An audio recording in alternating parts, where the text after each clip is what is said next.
안녕하세요. 오늘 객관식 기강이죠. 오리엔테이션이 8시까지 한다고 해서 8시 오래 했는데 일찍 끝났나봐요.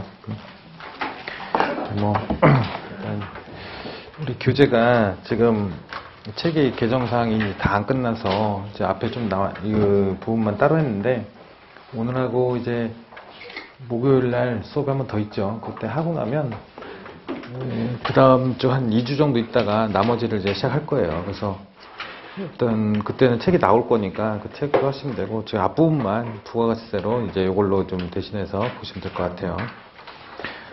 올해 개정사항은 그렇게 많진 않고 중요성 있는 게 좀 많이 없어서 중간중간에 나온 부분들 따로 볼 거고, 굳이 따로 정리를 하진 않을게요. 그래서 중요하다고 나오면 체크해 놓으시고, 이제 그 부분은 이제 말문제 대비용으로, 일단 부가가치세는 아예 계산 문제로는 중요한 부분이 이제 없으니까 이제 그런 부분 생각하셔서 보시면 될 것 같아요.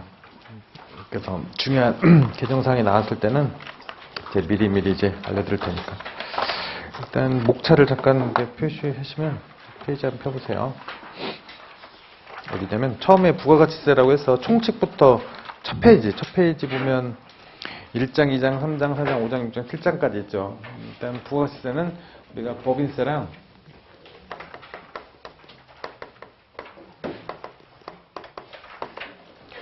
세법 중에 이제 순서는 제가 부가가치세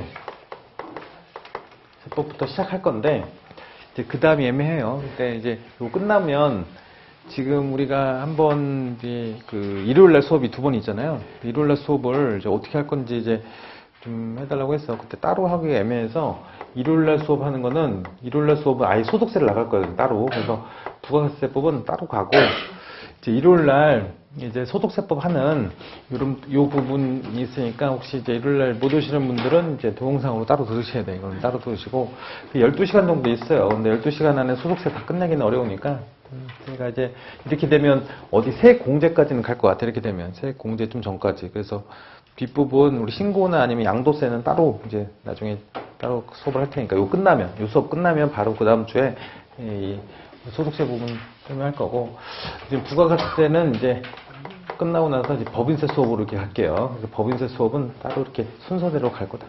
이거는 일요일날 수업만 따로 할 거고, 이렇게 해서 보시면 돼요.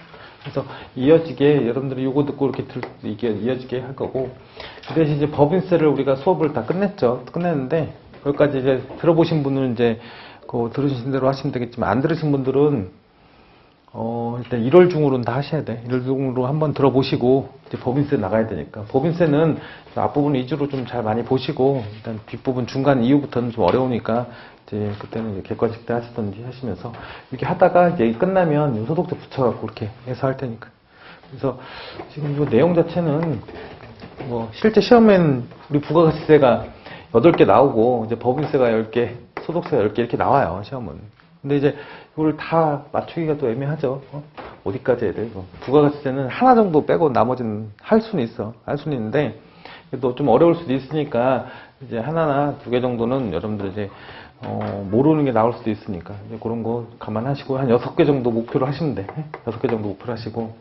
이제 법인세는 우리 시험 범위가 이제 전체적으로 다 공부하시면 좋겠지만, 제가 수업 한 대까지가 하면 그 중에 8, 9개 나올 거예요. 8, 9개 나오니까 그 중에서 뒷부분, 좀 어려운 부분하고 이제 자기가 공부 안 했던 부분 고려해서 한 6개 정도 목표를 하셔야 되겠고, 그래서 앞부분만 좀 하셔도 이쪽 6개 정도는 충분히 이제 대비할 수 있으니까.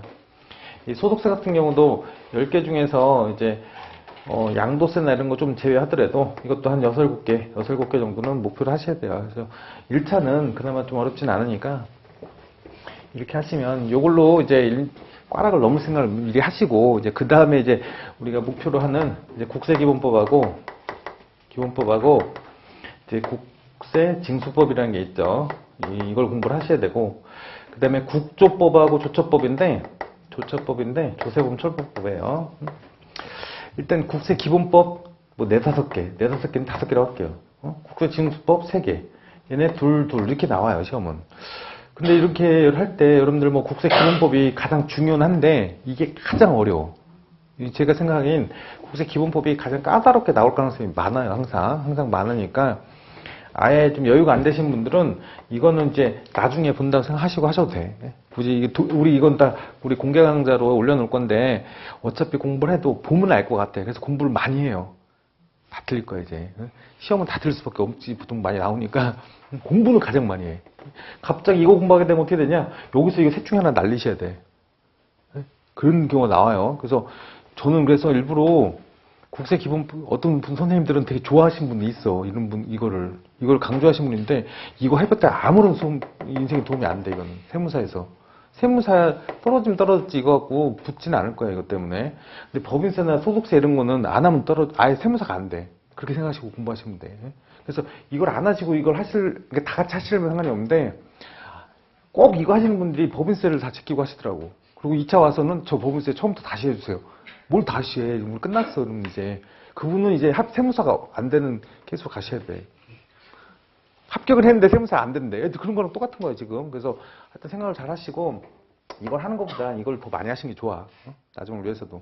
이걸 한다고 난이도는 이게 훨씬 어려워. 이것도 이게 훨씬 어려워 난이도는. 그래서 하여튼 국세기 뭐 할 수는 있으면 하시는데 너무 뭐 그거 하지 마시고. 그 다음에 얘네 둘은 이제 하시긴 하셔요. 왜냐면 제가 수업을 요걸 할 것 같은데, 제가 이제 간단하게 이제 정리를 해서 이제, 시험에 나오는 것만 위주로 해드릴 테니까, 그거 해보시고, 시간이 얼마 안 들어가. 이거에 3분의 1도 안 들어가요. 시간적으로. 그래서 이거 한번 해보시고, 특히 얘 같은 경우는 솔직히 마음만 먹으면 두 문제 정도를 맞출 수 있는 정도로 범위가 안 넓어요. 근데 여기는 좀 어려운데, 얘네들도 이제, 제가 다 하진 않을 거니까, 여러분들 그거 하는 것 중에서 잘 보시면 시간을 많이 안 다루고 할 수 있는 거니까 하라는 거예요 지금. 만약에 이거 국조법 같은 경우도 실제로 제대로 한다. 이거는 이거 막 못지않게 하셔야 돼. 이거 못지않게 하셔야 되고 이거 못지않게 부가세랑 못지않는 시간이 들어가 이게. 이거랑 동일한 시간이 들어갈 거면 이걸 하셔야지. 이건 이미 배운 거고 내용 난이도가 어렵진 않으니까. 얘네들은 잘 배우지도 않는 거고 요즘 난이도가 어려워요. 그래서 하여튼 얘네들이 난이도가 이제 어렵긴 한데 이제 그걸 공부를 그렇게 안 할 거니까 혹시 이제 도움이 돼서 이제 맞출 수 있는 내용이 나왔을 때 하시고, 그나마 하라고 하면 이걸 하세요 그냥 차라리. 국세징수법 이게 맞추기는 더 쉬워 훨씬. 그래서 나중에 징수 절차가 이제 나중에 세 가지가 있는데, 우리 총칙하고 이제 임의적 징수 절차랑 뭐 강제적 징수 절차가 있는데, 그 중에서 좀 여유가 되시는 분은 다 하시겠지만 안 되시는 분은 앞에 있는 챕터 2가지만 하셔도 돼. 나중에 보면 알아요. 3개가 있는데 그 중에 2개만 하시고 하나는 어려워. 들어도 좀 어렵다 싶은 거는 선생님이 우리 노희양 선생님이 수업을 해놨을 텐데 여러분들 그거 암만 설명 쉽게 해놨다고 해도 그거 다 잘 여러분들이 설명을 쉽게 들었다고 해도 잘 맞추는 게 아니니까. 그래서 앞부분 2가지 이제 예를 들어서 1, 2, 3이 있으면 2가지 정도는 어렵진 않아요. 어렵진 않으니까 그 정도만 잘 체크해서 보시고 요거 정도 보셔도 상관이 없어요. 그러면 전체 중에서 얘네 둘하고 이거는 이건 운이에요. 운으로 좀 맡기시고 이것만 빼고 나머지는 다 공부하시면 충분히 1차는 합격할 수가 있어. 그래서 하여튼 여유가 되셔서 듣긴 듣는데 이걸 너무 파지 마세요. 국세기본법은 한번 공부하기 시작하면 재미도 있고 어떤 사람들은 재미있다고 계속 공부하시는 분이 있어. 1차는 재미로 공부하는 게 아니에요 일단. 그래서 맞춰야 되니까 이거보다는 다른 거 맞추는 게 훨씬 유리하니까요. 이제 그 중에 이제 부가세는 이제 거기 나온 거 보시면 총칙 우리 1, 2장에서 1, 2장에서 이제 한 문제가 나올 거야. 그래서 총칙하고 이제 과세거래, 오늘 배우는 과세거래까지 이제 한 문제가 나올 거고, 그 다음에 3장에서 영세율과 면세에서도 보통 한 문제가 나긴 해요. 근데 이제 한 문제라는 게, 영세율, 면세에 대한 부분이 날 건지, 아니면 이제 계산으로 해서 우리 부동산 임대가 날 건지, 주택, 겸용주택에 대해서 날 건지, 그럼 과표랑 섞여서 나올 수도 있어요. 그래서 보통 얘가 2문제 나오고 얘가 안 나온 상황으로 이렇게 나올 수도 있으니까, 일단 어느 정도 2문제 이상은 파트 3까지는 나오겠다. 그 다음에 4장 거래징수하고 세금계산서 관련된 것들은 잘 내요. 그래서 세금계산서 관련된 것들은 잘 내니까 요것들 한번 보신 다음에 하여튼 여기 안에서 일단 기본적으로 3문제 이상이 날 거예요. 3문제 이상이 앞에서. 그래서 하여튼 3장까지, 4장까지 공부하는 데는 얼마 안 걸려. 일단 얼마 안 걸리는데 거기서 잘 제가 체크해드리는 거 외우신 다음에 위주로 공부하시면 되겠다. 가장 많이 나오는 게 5장이죠. 5장에 다 나는 거 나머지가 다 나는 건데 5장 안에 과표하고 매입이 다 있어요. 과세 표준하고 매입이 둘 다 있어요. 그래서 둘 다 있는데 보통 과표에서 3문제, 매입 하나 이렇게 난다고 보시면 돼. 둘 하나 이렇게 해도 나고. 그래서 일단 과표가 핵심이라고 생각하시면 돼. 핵심이고 매입은 매입 세금계산서 관련된 부분인데 이거는 일반적인 경우 보시면 돼요. 일반적인 경우 뭐 겸용사업자 안분하는 거 이런 거는 크게 중요하진 않아. 안 중요하고 그다음에 매입 중에서도 이제 의제 매입세액이 올해 우리 이번에 바뀐 것도 있는데 이제 그 바뀐 거 자체가 중요하진 않겠지만 의제 매입세액하고 일반 매입이 얼마인지 이제 그런 내용들만 보시고 어려운 건 여기 많이 들어가 있어. 어려운 건 여기 있는데 아예 매입을 이제 여러분들이 기본적인 매입만 하겠다라고 생각하시면 이게 되게 쉬워지는 거 부가세가. 이제 2차 공부하실 때는 다 매입이 더 어려운 부분 그때까지 다 해야겠지만 1차 공부하신 분들은 매입을 조금 난이도를 줄여서 공부하시면 돼. 그 범위를 좀 줄여서 제가 해드리는 거랑 이제 해드리는 것 중에서도 안 하셔도 되는 게 많이 있어요. 그래서 그런 것들 줄여서 공부하시면 되고 그다음에 6자 신고 절차는 중요하니까 보통 한 문제에서 이렇게 두 문제까지 나올 수 있어요. 그래서 7장 간이과세도 이제 이게 계산이나 뭐 아니면 말문제나 아니면 뒤에 나오는 유형 전환하는 거 이제 그것도 기억나실지 모르겠지만 그 재고 매입세하고 납부세 계산하는 거 그렇게 하면 좀 공부할 게 많긴 해요. 많긴 한데 그 중에서 이제 어려우시면 유형 전환하는 거 그 정도 하나 정도만 공부하시고 잘 나진 않는데 나면 이제 어렵게 날 수도 있으니까 이제 보통 공부하실 때 이렇게 일단 공부하시고 얘 공부하시고 과표 공부하시고 기본적으로는 하셔야 돼. 이렇게 하시면 얘랑 얘를 공부를 좀 덜 했다고 해도 부가세는 좀 부담 없이 풀 수는 있어요. 풀 게 많아, 생각보다. 그래서 8개 중에 6, 7개 정도는 이제 우리 공부 안 한 부분에, 간이과세는 공부를 했기 때문에 이미 보통 그 유형 전환이나 일반적인 말문제 나오면 풀 수는 있어. 풀 수는 있는데 이제 그걸 대비를 많이 할 필요는 없다는 거죠. 그래서 이렇게 하시면 매입에서 어려운 문제가 남은 났지만 한 번도 최근에 난 적이 없어. 매입에서 어려운 문제가. 그래서 매입을 굳이 어렵게 공부할 필요는 없다는 소리예요. 그래서 어렵게 공부할 필요 없이 기본적인 매입 관련해서 매입세 불공제하는 거랑 의제 매입 공제하는 거, 그 다음에 재고 과세 전환 매입세액이라고 해서 면세에서 넘어온 거 있죠. 그래서 그런 것들 기본적인 거 보시고 겸용사업자 안분하고 뭐 얘네들 뭐 정산하는 것들 깊은 문제들은 굳이 안 하셔도 된다는 거예요. 이렇게 보시면 되겠다. 이렇게 하시고 나중에 소득세랑 법인세 파트에서도 이제 설명을 할 테니까 그 대비로 하시면 되겠다. 일단 파트 1로 우리 첫 번째 총칙으로 넘어가세요. 1장.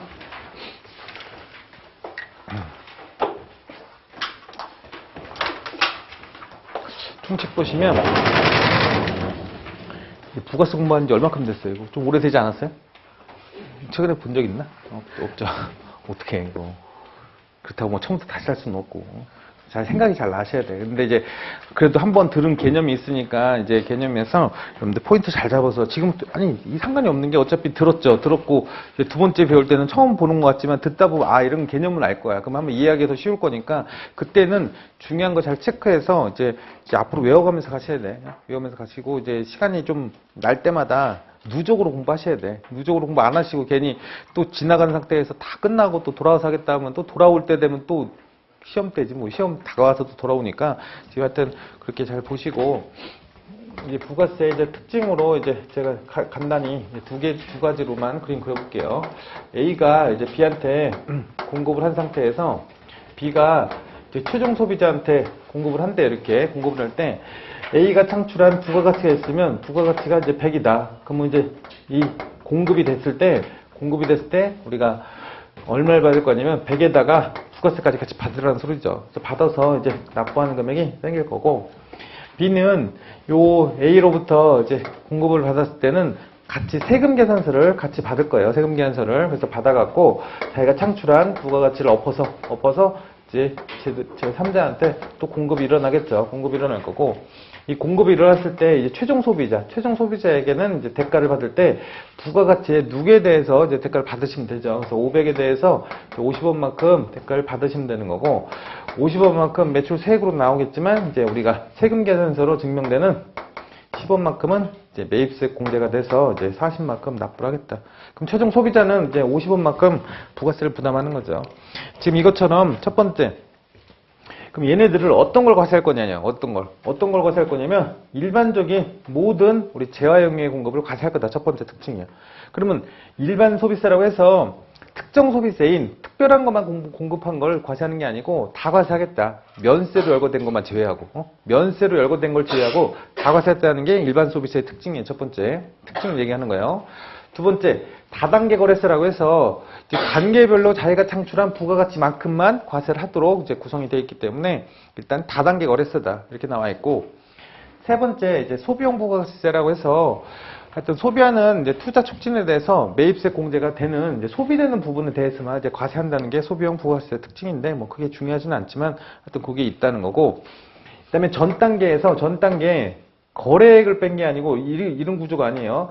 부가가치세는 매출액에서 매입액을 빼는 구조가 아니죠. 이렇게 매입액을 뺀 거에 10%를 계산하는 구조가 아니죠. 이렇게 이거는 전 단계 거래액을 빼는 거래액공제법 얘기고, 우리가 이렇게 10%를 넣은 매출세액에서 아예 매입세액을 빼도록 되어 있어요. 이거랑 비슷해 보이지만 완전히 달라요. 이거는 액을 빼는 거, 내가 계산서를 받은 게 아니고 그냥 매입한 걸 빼라는 거죠. 근데 여기서는 매입한 거를 넌 매출액에서 10%만 네가 관리하면 되고, 매입한 부분에 대해서는 세금 계산서를 수령을 해서 내 수령한 걸 공제해줄게, 빼줄게. 그 다음에 그 대신 수령한 것 중에서 불공제 사항이 있으면 그건 제외하고 이렇게 되는 거예요. 그래서 전 단계 세액공제법이 우리 부가세의 특징이다. 세액공제법, 거래공제법이 아니라는 거죠. 그 다음에 이제 최종 소비자가 부담하는 이제 550원 중에 50원은 이제 이 간접세라고 해서 실제 납세 의무자가 누구예요? A, B가 되는 거죠. A, B는 누구가 돼요? 사업자가 되는 거예요. 그래서 A, B는 사업자가 되고 납세 의무자가 될 거고, 부담하는 자는 담세자는 최종 소비자라는 거예요. 담세자예요, 담세자. 그래서 납세 의무자와 담세자가 다른 이제 우리는 간접세다. 대표적인 간접세다. 근데 물세 같은 경우는 여기 안에는 인적 형량이 고려가 안 돼 있으니까 그걸 이제 물세라고 표현을 할 거고, 이제 밑에 7번, 8번은 이 소비지국 과세 원칙 봐요. 소비지국 이건 이미 배웠으니까 이제 간단하게 할 거예요. 과세 원칙과 그다음에 이제 세부담에 거기 그 면세제도라고 나와 있죠. 면세제도 도입이라고 나왔죠. 일단 소비지국 과세 원칙이라고 해서 우리가 국경세 조정인데, 우리나라에서 예를 들어서 이게 외국이다. 외국으로 나갈 때 이걸 수출이라고 부르죠. 이 소비지국 과세 원칙은 소비하는 나라에서 부가세를 부담시키겠다는 거예요. 그래서 수출하는 재화에 대해서 뭐 하겠다? 영세율로 나가겠다는 게 소비지국 과세 원칙의 특징이에요. 그 다음에 수입하는 재화는 모두 과세하겠다는 게 특징이죠. 그래서 얘네들은 수출하는 물품에 대해서는 뭘로? 영세율로 나가겠다는 거고, 내가 수입하는 모든 이제 면세를 제외한 물품에 대해서는 과세를 하겠다는 게 소비지국 과세 원칙의 특징이다. 상대적으로 이제 생산지국 과세 원칙이라는 거 있죠. 생산한 나라에서 과세하겠다는 건데, 이제 우리 모든 이제 나라들은 소비지국 과세 원칙을 구현하기 때문에 이걸로 이렇게 우리가 나중에 영세율하고 수입을 따로 배울 거예요. 그래서 그 다음에 면세제도 도입해서 면세제도의 특징이 세부담의 역진성 환산이라고 써 있죠. 그래서 만약에 세부담의 역진성을 완화하겠다 이런 표현이 나오면 이거는 면세랑 관련된 거다. 영세율이 세부담의 역진성은 아니에요. 그거는 이제 외화 획득 촉진과 그다음에 이제 수출 장려 차원에서 영세율을 해주겠다고 생각하시면 되고, 이 면세제도라는 거는 이제 세부담 역진성 완화라고 해서 이거는 이제 소득이 적은 분들이 더 많은 세를 이제 부가세를 부담한다는 의미에서 그걸 완화시켜주기 위해서는 아예 세금을 안 붙여야 된다는 거예요, 부가세를. 그래서 면세제도를 도입한 거죠. 그래서 세부담의 역진성은 이제 소득이 적으신 분이 많이 부담하는 그 세 부담률을 완화시켜주기 위해서는 아예 면세를 도입하겠다. 그래서 기초생활 필수품, 국민후생 관련된 물품에 대해서는 아예 그 부가세 과세를 안 하겠다는 게 특징이에요. 그래서 지금 우리 부가세의 특징 같은 경우 이렇게 해서 쭉 읽어보셔서 기억이 나셔야 돼요. 일단 그렇게 보시고, 이제 다음 페이지 납세 의무자. 납세 의무자는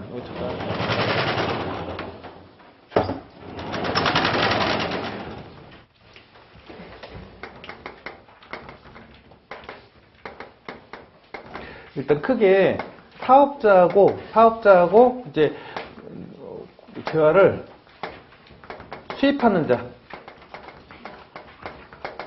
이렇게 구분할 건데, 이 재화를 수입하는 자는 이제 우리 납세 의무자가 되는 거예요. 근데 이제 보통 수입할 때 보통 세관장이 대신 납부를 해주긴 하는데, 하여튼 수입하는 자는 납세 의무자다. 사업자가 아니어도 된다는 소리죠. 그다음에 사업자는 일단 과세 사업자하고 일단 면세 사업자라고 보면 될 건데, 그 중에 면세 사업자는 부가가치 세법상 사업자가 아니니까 여기서 제외되는 이제 사업자라고 보시면 되고, 과세 사업자가 이제 우리 부가가치세 납세 의무자 될 거고, 그 중에서 일반과세자하고 간이과세자 이렇게 구분이 될 거예요. 그 중에서 간이과세자가 아닌 사업자를 일반과세자라고 부르고, 간이과세자는 매출액이 공급 대가가 4,800만 원 미만인 개인 사업자죠. 개인은 여긴 되지만 여기 개인은 개인하고 법인이 다 되는 거 여기는. 그래서 일반과세자로 이렇게 구분이 된다. 그래서 납세자 의무자의 특징은 이런 사업자를 얘기하고 이런 사업자를 얘기한다. 그래서 첫 번째 용어에서 중요한 거 보시면 사업 목적이 영리나 비영리든 상관없이 납세 의무자가 될 수 있다는 거죠. 영리랑 비영리랑 상관이 없다는 거예요. 그래서 상관없이 독립적으로 재화 영역을 공급하는 자다. 그래서 사업자 요건을 보시면 영리성, 사업성, 독립성이라는 게 나와 있어요. 그 중에서 영리성은 영리성이 있다는 게 아니죠. 영리 목적 유무에도 불구하고야. 일단 그게 사업자가 되는 거고, 이제 두 번째 사업성이 있어야지만 사업자가 되는 거예요. 일시적으로 한 번만 공급했다고 이제 그거를 과세하지 않겠다는 거고, 그 다음에 독립성을 갖추고 하셔야지 어디에 종속된 우리 근로자 같은 경우는 사업자가 아니다. 이렇게 생각하시면 되죠. 그래서 이렇게 구분하시면 되겠다.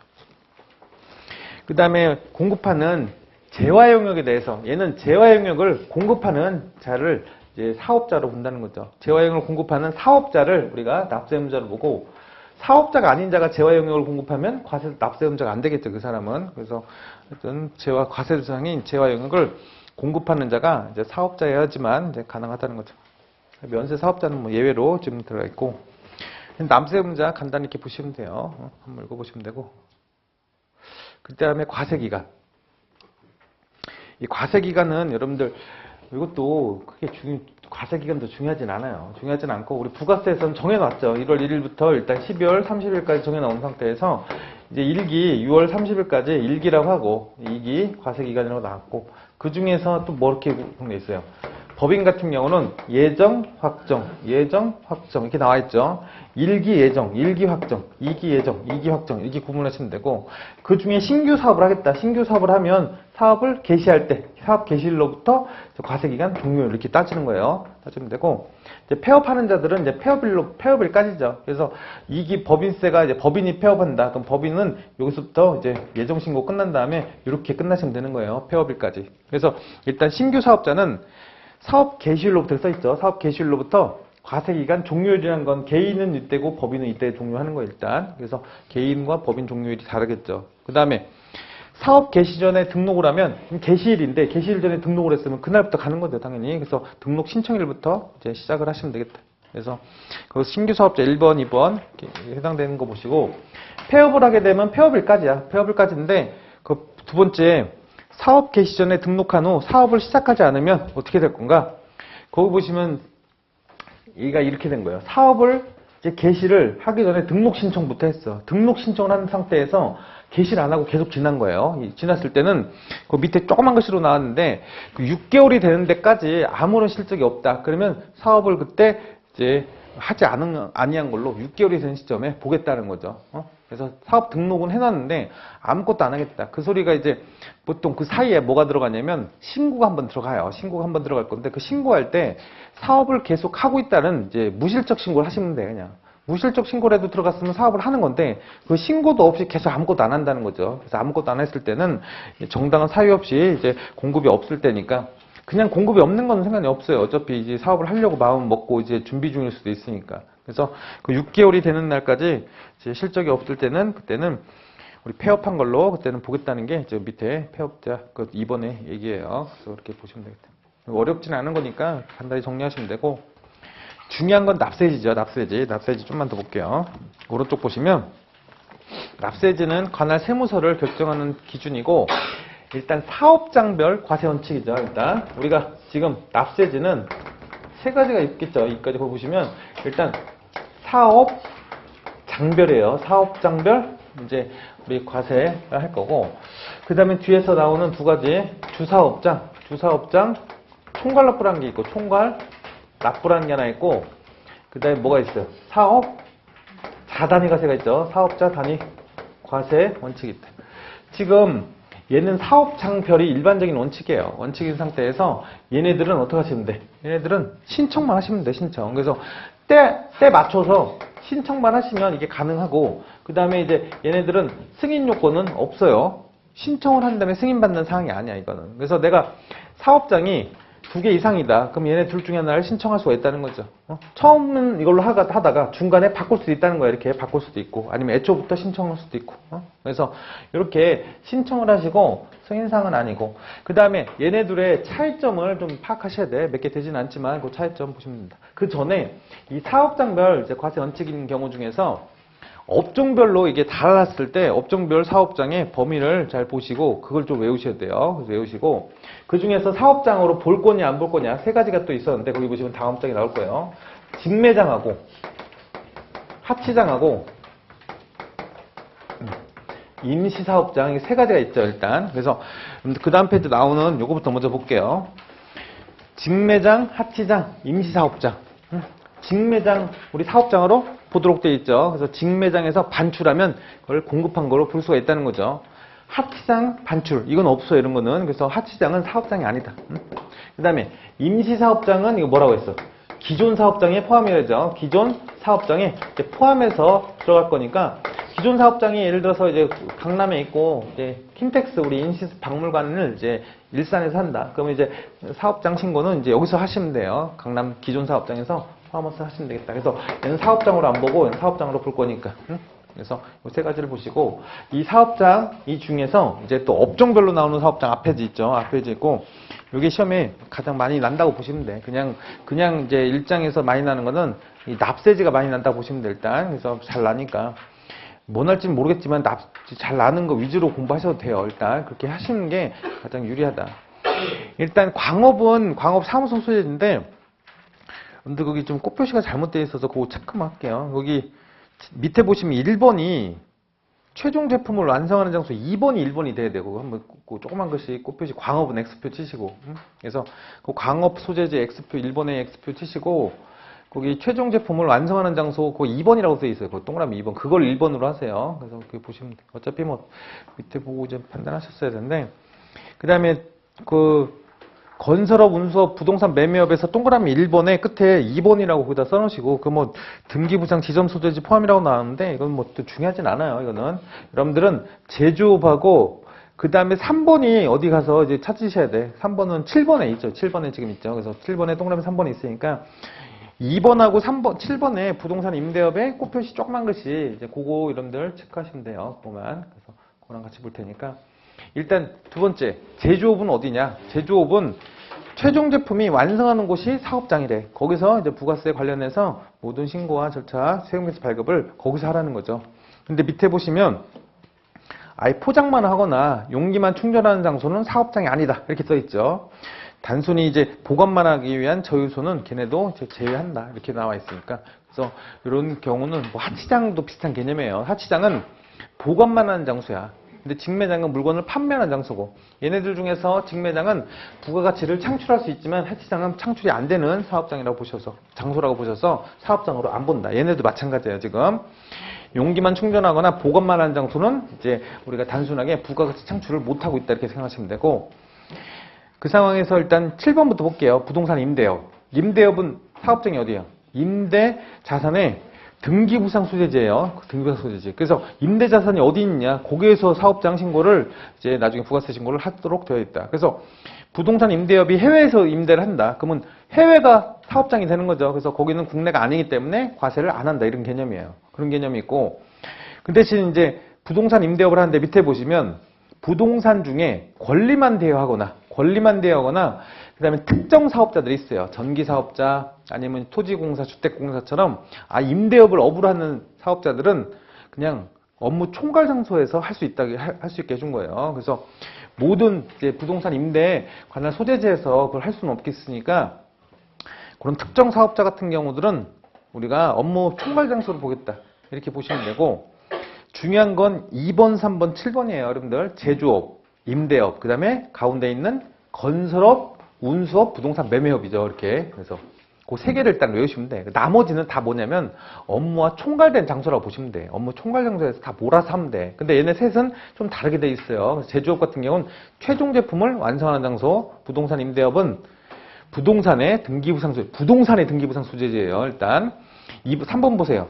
건설업, 운수업, 부동산 매매업인데 얘네가 법인일 때랑 개인일 때랑 구분하셔야 돼. 건설업을 하는 법인과 건설업을 하는 개인으로 구분을 해서 법인인 경우는 법인의 등기부상 소재지예요. 법인의 등기부상 소재지고 개인인 경우가 업무 총괄 장소다. 이렇게.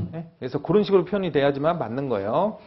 동그라미 3, 4번은 넘어가셔도 되고 하여튼 가로 3번에 부동산 매매업은 3번에 들어가 있고 부동산 임대업은 또 밑으로 들어가 있지. 7번에 임대업은 7번에 있으니까 둘이 구분해서 이제 나왔을 때 확인할 수 있으면 되겠다.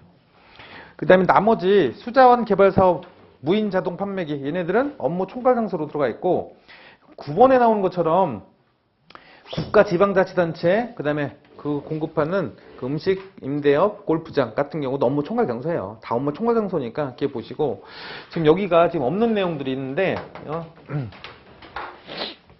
예를 들어서 이것도 밑에 써놓으시던 찬스예요. 사업자가 사업장을 두지 않는 경우 이렇게. 그러니까 사업자가 사업장이 없대요. 그러면 어디를 이제 얘네를 공급하는 장소로 볼 건지, 그건 사업자의 주소 또는 사업자의 주소 또는 이제 거소를 이제 우리 사업장으로 보겠다. 이렇게 보는 규정이 하나 있고, 그 다음에 재화를 수입할 때, 재화를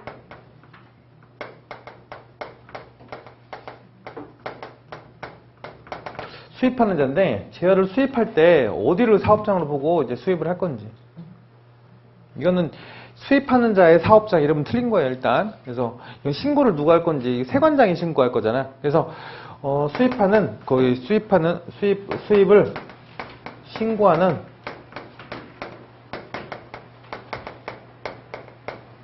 세관 수재지를 우리 사업장으로 볼 거다.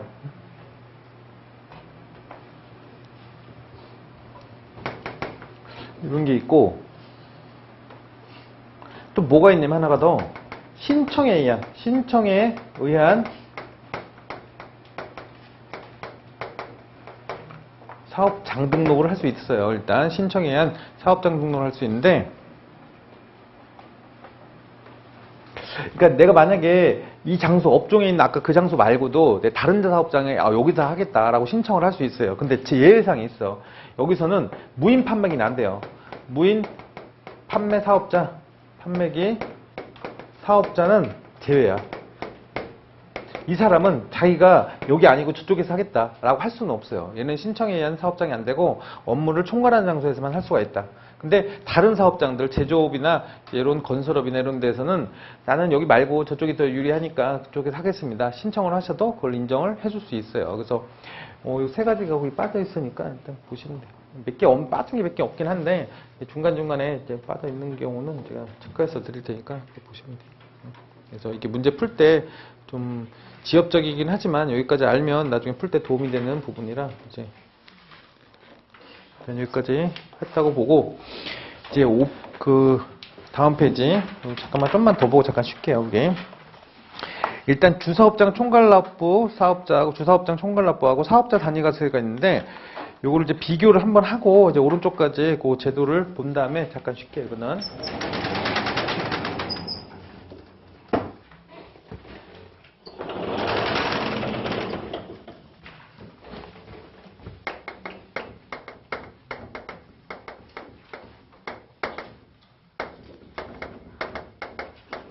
일단 주사업장 총괄납부 사업자 이거 신청한 경우하고 그다음에 사업 자단위과세 있죠. 이거 지금 이제 뒤쪽도 한번 배웠으니까 제가 이제 그걸 같이 나중에 보여드릴 거예요. 지금 첫 번째 이제 차이점은 얘는 뭐만?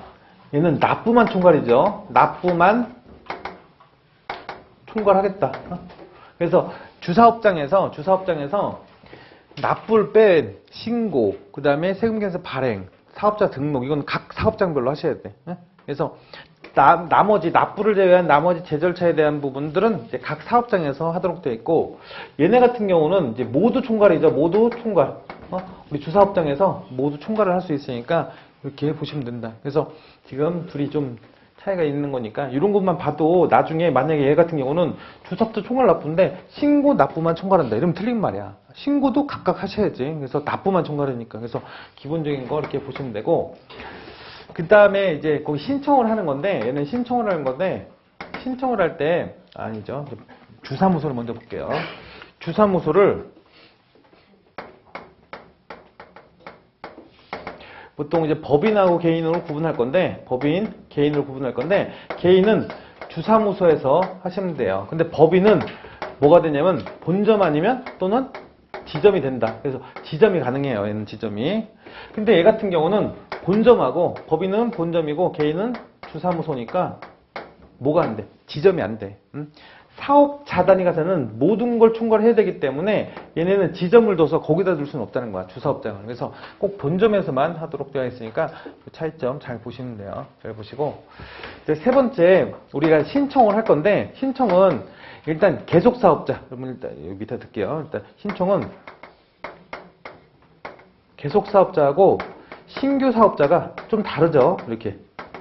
그래서 신청을 할 때 계속사업자인 경우는 둘이 같아요. 둘이 같은데 뭐냐면 과세기간 개시 20일 전 이렇게 표현돼요. 시작하기 20일 전에만 하시면 돼. 그러면 계속사업자들은 이렇게도 갈 수 있고 포기도 할 수 있어. 그래서 여기 포기 포함해요. 포기 이제 포함해서 과세기간 개시 20일 전에 포기하시면 다시 각 사업장별로 갈 수 있고, 다시 시작하면 20일 전에 하시면 여기로 갈 수 있고, 아니 20일 전에 여기로도 갈 수 있고, 이렇게 각자 갈 수 있다는 거죠.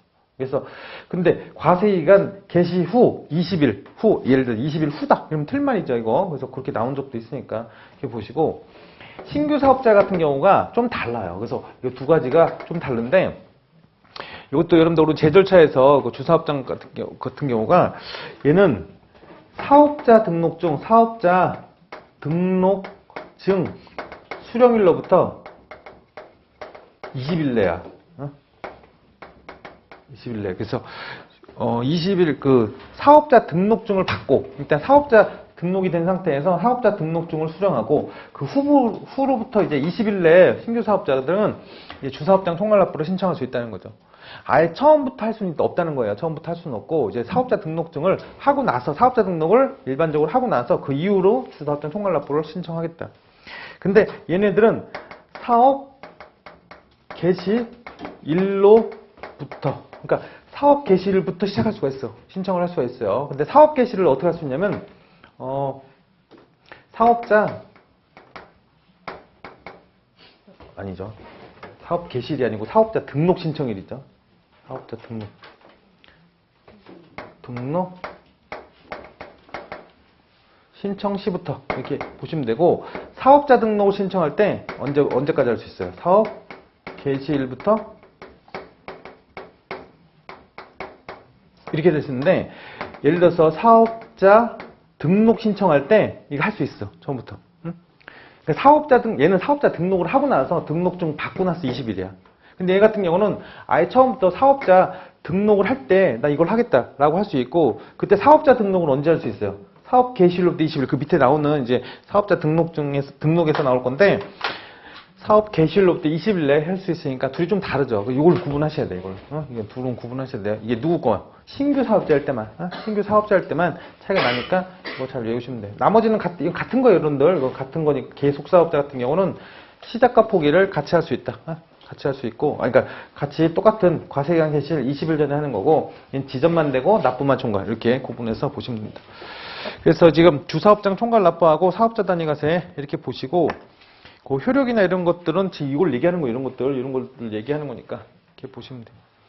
그 다음에 얘네를 했을 때 거기 보시면 어디 있냐면, 이것도 하나 볼게요, 책으로.